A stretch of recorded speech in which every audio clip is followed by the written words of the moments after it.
Element number 37. Ensure environmental justice, security, and equitable opportunities. The history of chemistry is one that has brought about tremendous opportunity and tremendous benefits to humankind.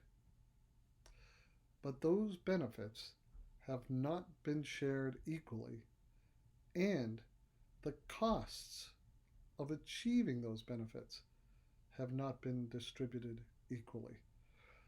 The risks and the burdens have been disproportionately affecting those groups who are more socioeconomically challenged. Living near a chemical plant, chemical factory, has often come historically with health risks. The benefits of chemistry must be shared equitably. The risks of chemical manufacturing, chemical use, chemical disposal should be minimized for all equitably.